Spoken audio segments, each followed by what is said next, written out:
Olá, queridos amigos, sejam todos muito bem-vindos a esse espaço virtual da nossa casa querida, a casa da nossa irmã Rosa. Eu me chamo Simone Barros, sou tarefeira da casa e nesse mês de abril as nossas palestras perpassam o tema Espiritismo, o Consolador prometido por Jesus. Hoje nós vamos fazer o estudo do Evangelho segundo o Espiritismo. E quem falará para nós é a Lucy Bier. Lucy é tarefeira da Casa Espírita Caminho da Luz, no Rio Grande do Sul. E ela nos trará elucidações sobre o capítulo 10, nos seus itens de 9 a 13, com o título O Argueiro e a Trave. Antes de passarmos a palavra para a nossa querida Lucy, vamos fazer a nossa leitura inicial e a nossa prece. A leitura de hoje está no livro Vinha de Luz, ditado pelo Espírito Emmanuel, psicografia do nosso querido Chico Xavier, em sua lição 35, que se intitula Que Pedes? Louco, esta noite te pedirão a tua alma. Jesus. Essa passagem está em Lucas, em seu capítulo 12, versículo 20. Que pedes a vida, amigo? Os ambiciosos reclamam reservas de milhões. Os egoístas exigem todas as satisfações para si somente. Os arbitrários solicitam atenção exclusiva aos caprichos que lhes são próprios. Os vaidosos reclamam louvores. Os invejosos exigem compensações que lhes não cabem. Os despeitados solicitam considerações indébitas. Os ociosos pedem prosperidade sem esforço. Os tolos reclamam divertimentos sem preocupação de serviço. Os revoltados reclamam direitos sem deveres. Os extravagantes exigem saúde sem cuidados. Os impacientes aguardam realizações sem bases. Os insaciáveis pedem todos os bens, olvidando as necessidades dos outros. Essencialmente considerando, porém, tudo isto é verdadeira loucura, tudo fantasia do coração, que se atirou exclusivamente à posse efêmera das coisas mutáveis. Vigia, assim, cautelosamente, o plano de teus desejos, que pedes à vida. Não te esqueças de que talvez, nesta noite, pedirá o Senhor a tua alma. Vamos orar, meus amigos. Querido Mestre, amigo e companheiro de todas as horas, a te rogamos, nesse momento, a serenidade e a tranquilidade necessária para ouvirmos as palavras que serão proferidas pela nossa querida amiga Lucy. Que esta calma e esta paz possa invadir cada lar que neste momento conosco se conecta, abençoando cada coração que se dispõe a se conectar conosco. Fique conosco, Pai, nos ampare e nos inspire, hoje e sempre. Que assim seja, graças a Deus. Passamos então a palavra à nossa amiga Lucy.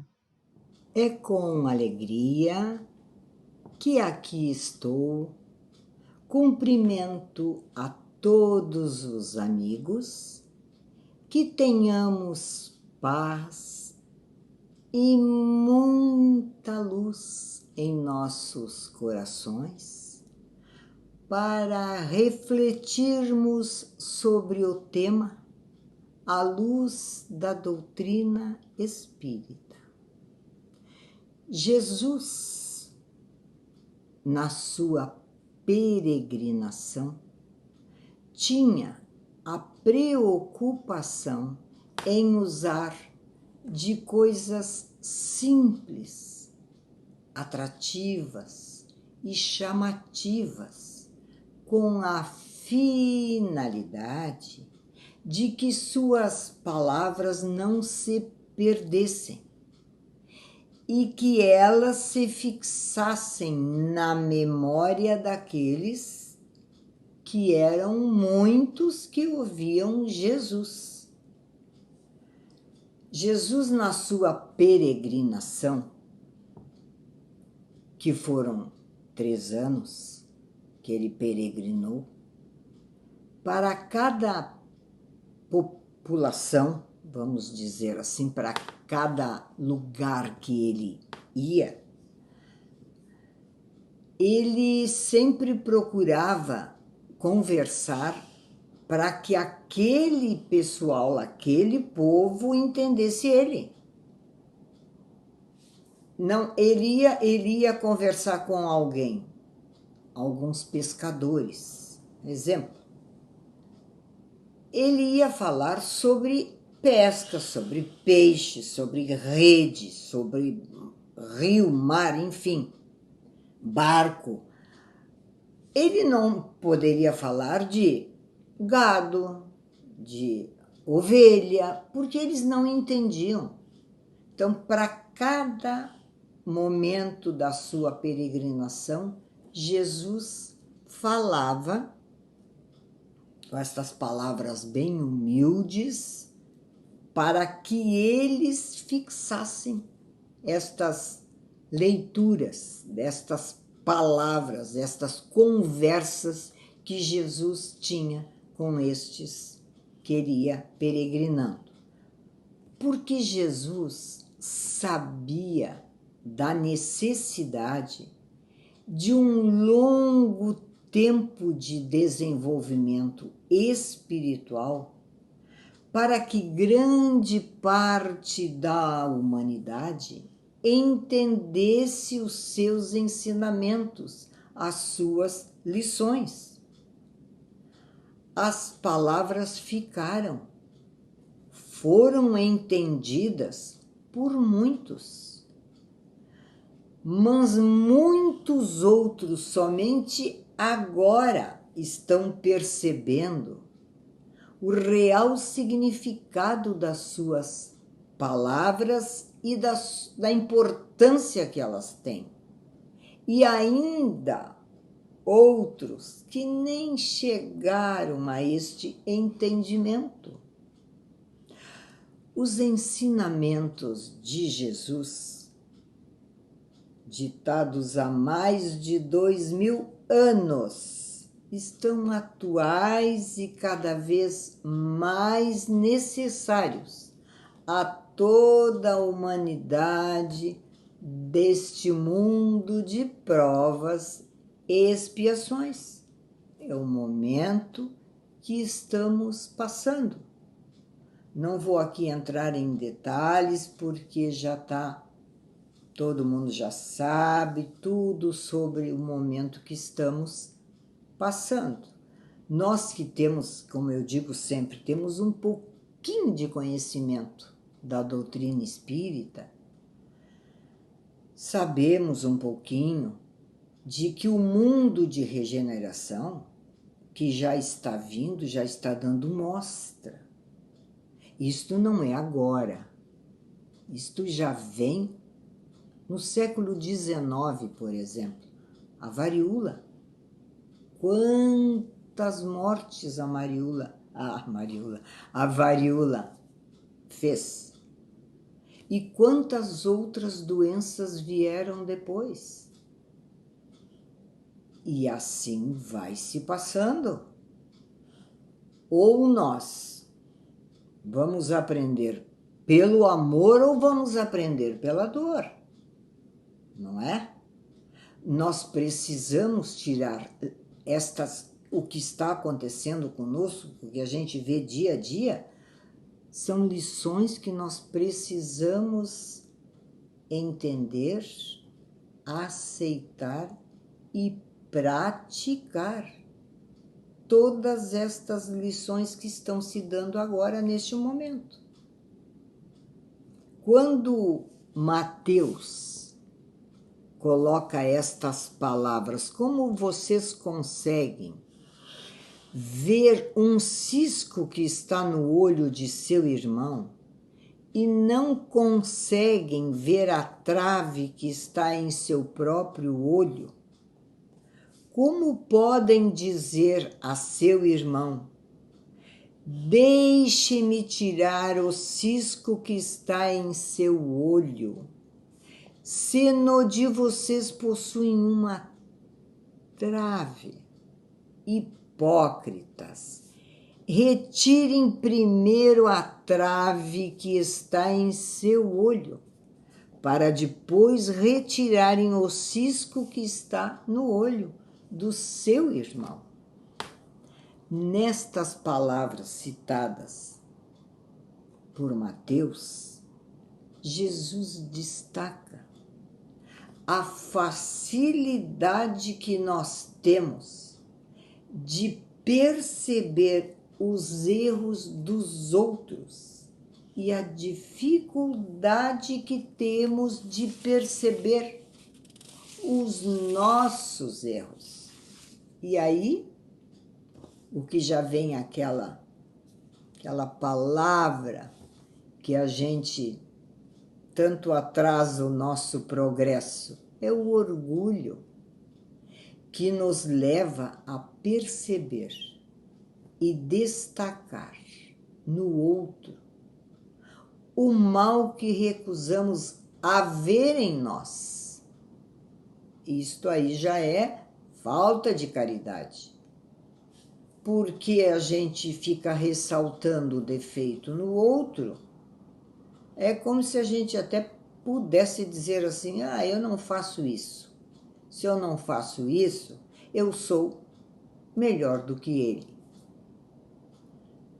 Por isto, Kardec afirma que, abre aspas, o orgulho, além de ser a fonte de muitos vícios, é também a negação de muitas virtudes. Encontramo-lo no fundo e como móvel de quase todas as ações. Foi por isso que Jesus se empenhou em combatê-lo como o principal obstáculo ao progresso. Fecha aspas. O orgulhoso, meus amigos e irmãos do caminho, desta nossa caminhada, o orgulhoso tem muita dificuldade em ser caridoso, em ser indulgente, em ser tolerante, obediente, pacioso, resignado, manso. Isto não faz parte de quem tem este orgulho junto de si. A caridade é modesta, é simples, é indulgente e não precisamos de esforço nenhum para realizarmos a caridade. Basta que a gente, ao sair de casa, cumprimente um vizinho. Muitas vezes, nós que moramos, vamos dizer, em edifício, que tenha elevador, a porta abre, a gente entra. A porta fecha, tem mais um ou dois vizinhos ali, alguém. Nós nem cumprimentamos, nem damos um bom dia, uma boa tarde, uma boa noite, nada. Nós podemos fazer a caridade fazendo um cumprimento. Hoje, que estamos nesta pandemia, o abraço não dá, o aperto de mão não dá. Mas a gente com a máscara pode dizer bom dia, ou boa tarde, ou como vai o senhor, como vai a senhora. Isto é caridade. E quantas outras maneiras que a gente pode fazer a caridade que não nos custa nada, não é esmola, hein? Esmola tem um objetivo e muitas vezes quem recebe não é de Não é de bom grado que está recebendo, porque depende da maneira como tu vais dar a esmola. Mas enfim, mais uma lição de Jesus quando disse: como é que vedes um argueiro no olho do vosso irmão, quando não vedes uma trave no seu? Vamos refletir para dentro de nós. Focar a nossa atenção no sentido de conhecer o nosso íntimo e assim corrigir nossos defeitos e as nossas imperfeições. Que lição é esta? É a reforma íntima. A reforma íntima vem de dentro para fora. Ela não é colocada por nós e nem por ninguém de fora para dentro. Não. A reforma íntima é nós que temos que dar o primeiro passo. E existe esse órgão tão pequenininho que está aqui no meio, quase no meio, está aqui no externo. Nosso coração, que recebe tanta mágoa, não é? Ele recebe mágoa, ele recebe angústia, ele recebe tantas coisas, tantas vicissitudes, nossa. Por isso que muitas vezes ele se incomoda e ele acaba também nos atrapalhando fisicamente. Então, vamos começar de dentro para fora, aceitar melhor os acontecimentos que muitas vezes vêm ao nosso encontro. E por quê? Muitas vezes vêm ao nosso encontro porque nós temos muita capacidade para consertar aquele momento ali frágil que está vindo ao nosso encontro. E muitas vezes a gente passa pelo lado, nem olha. Não, vamos tentar ao menos tentar, tive boa vontade, não consegui, tudo bem, mas vamos tentar fazer aquilo que está vindo ali de uma maneira mais tranquila, para mim e para aqueles que estão ao meu redor.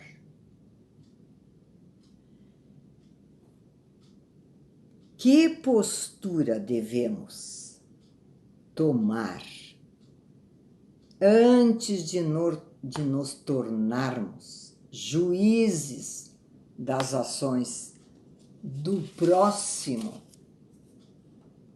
antes de criticar os outros? Perguntemos a nós mesmos: que eu pensaria se visse alguém fazer o que faço? Vamos ter sempre esta oportunidade deste pensamento quando nós vermos alguma situação. Olha aquela situação e diz: pá, se aquilo fosse comigo, o que eu faria?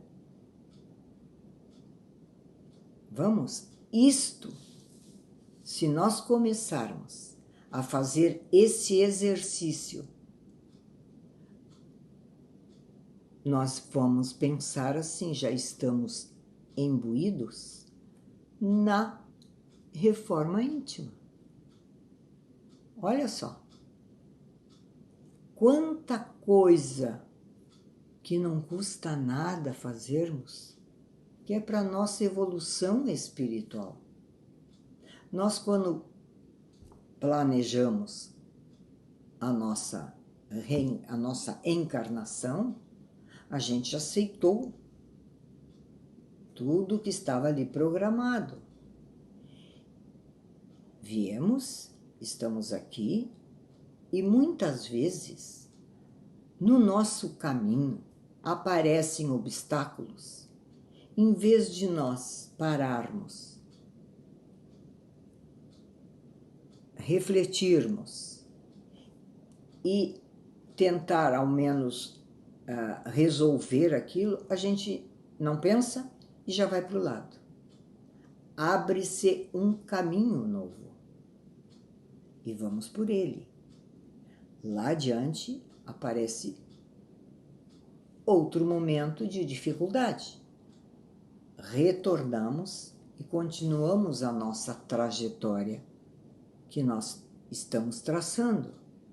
Mas isto vai nos encurtando aquela caminhada que nós havíamos proposto na espiritualidade. Aquilo que deixamos de fazer, vamos ter que retornar. Além de fazer aquilo que deixamos, ainda vamos vindo com outros momentos que nós temos que passar. Então, meus amigos, qual é o principal obstáculo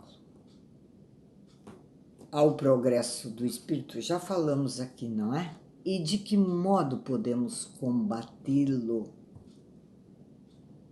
O orgulho, sempre o orgulho.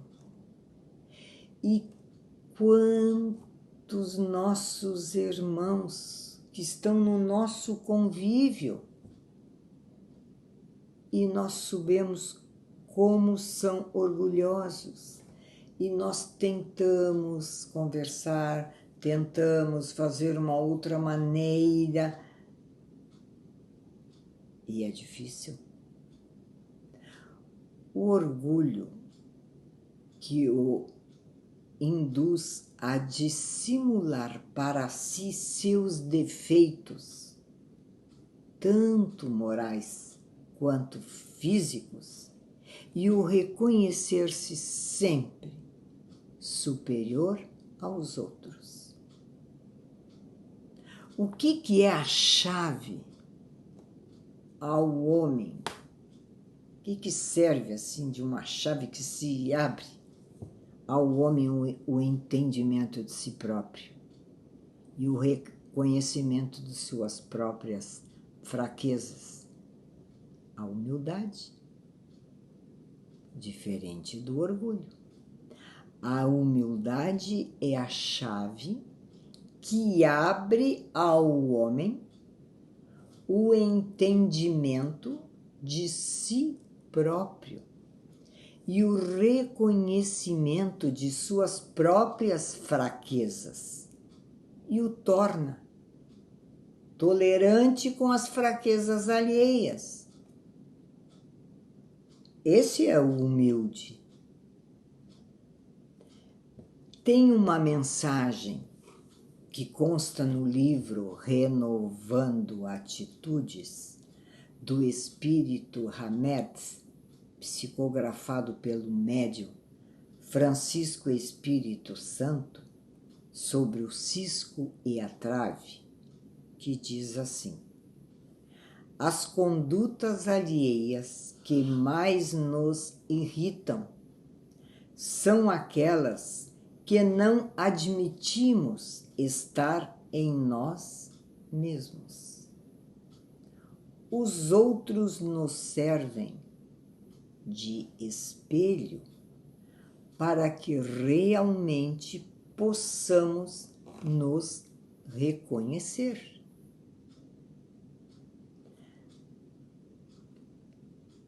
Neste tema nosso, Jesus nos mostra que não devemos ser rigorosos ao exigir dos outros que superem suas próprias fraquezas.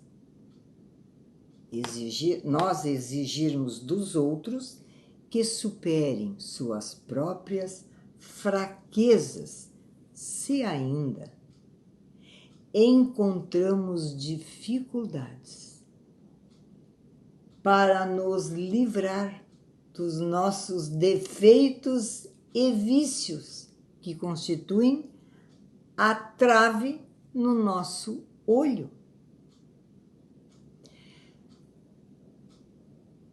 O Evangelho segundo o Espiritismo, que traz que a maior finalidade dele é a nossa reforma moral.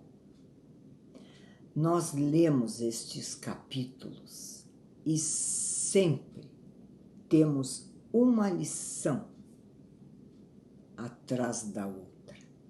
Se nós lermos este capítulo, que nós estamos aqui, o capítulo 10, lermos, temos um entendimento, jogo, e deixamos, passamos por outros livros e depois voltamos de novo para este capítulo.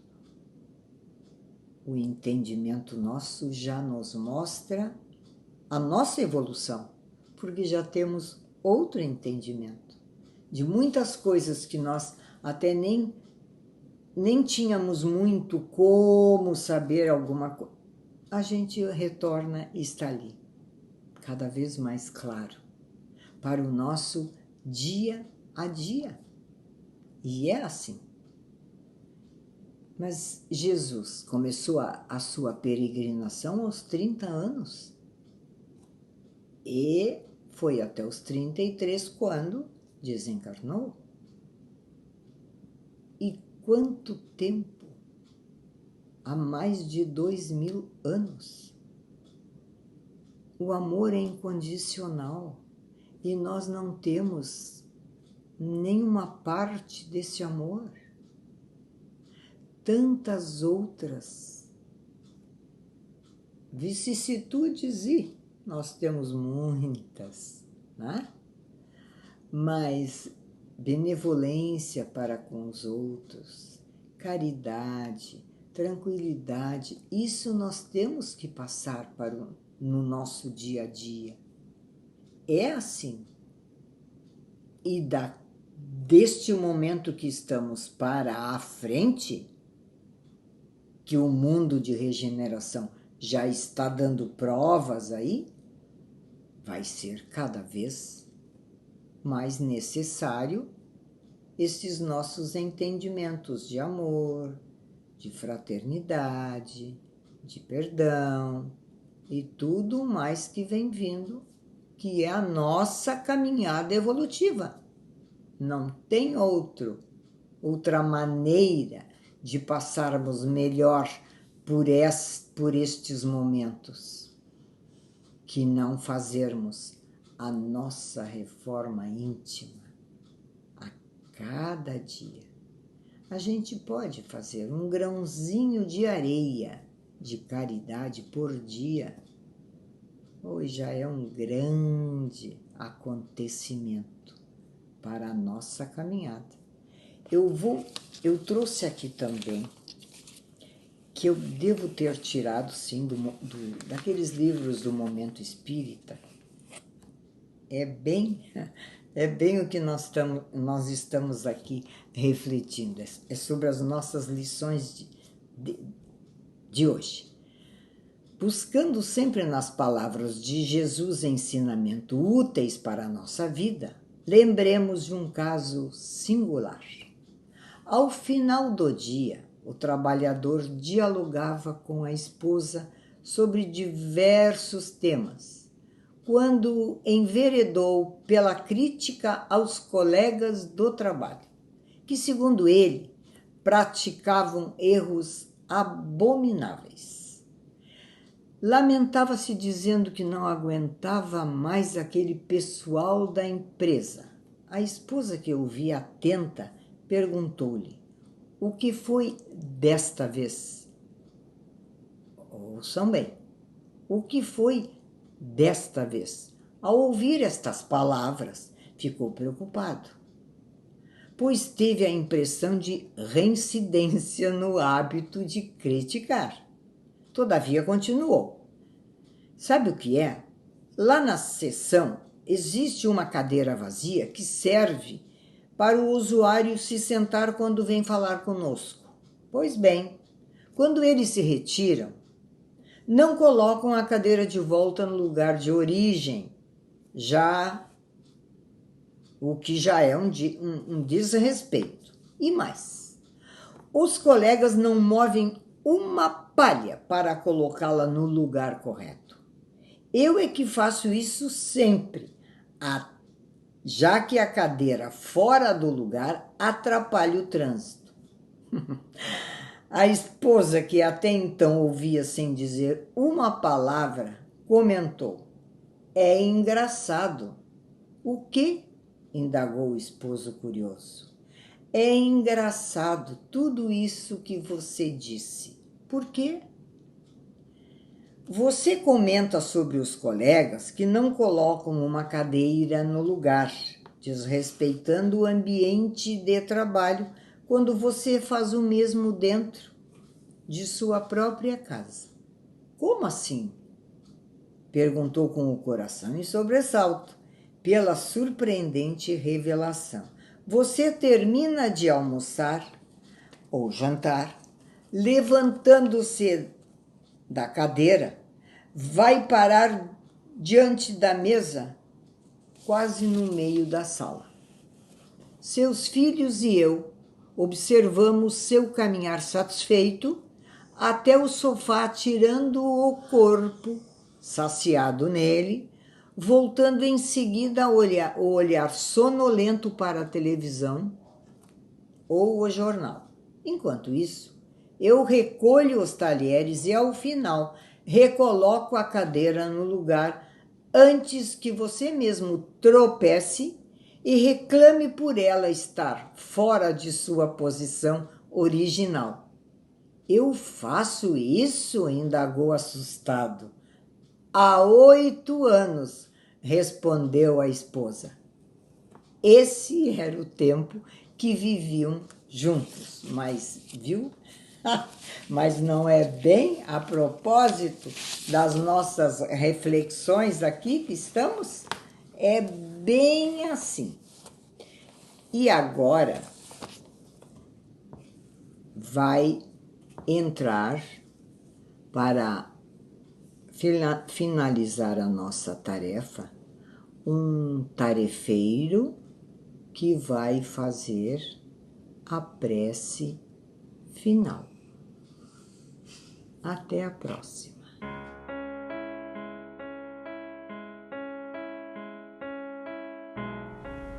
Ao concluirmos mais uma reunião de assistência espiritual, nós elevamos o nosso pensamento a Jesus, a nossa querida irmã Rosa, aos amigos espirituais, trabalhadores desta casa de amor e caridade, para agradecer por mais esta oportunidade em que aqui reunidos virtualmente estudamos um pouco mais o Evangelho do nosso Senhor Jesus Cristo à luz da doutrina dos Espíritos, como forma de nos possibilitar encontrarmos novas perspectivas na nossa existência. Agradecidos, Senhor, nós ainda lhe rogamos que possam os bons espíritos irradiar energias para os nossos lares, envolvendo a todos os nossos familiares, Senhor, a todos os lares que agora se conectam conosco, possam chegar as energias de paz, de saúde, de bom ânimo, de alegria, de compreensão da vida, Senhor, fortalecendo a esperança, Senhor Jesus. E finalmente, Mestre amado, nós lhe pedimos ainda pela fluidificação das nossas águas, pois sabemos que este é o remédio que haverá de complementar as nossas necessidades fluídicas, que os bons espíritos possam derramar sobre as nossas águas as energias que haverão de nos equilibrar fisicamente, emocionalmente, mentalmente, espiritualmente, em todas as nossas necessidades, possamos ser atendidos com esta magnetização das águas. Muito obrigado, Jesus. Muito obrigado, Irmã Rosa. Abençoa-nos, protege-nos, mas esta vez, que assim possa ser, com a graça de Deus.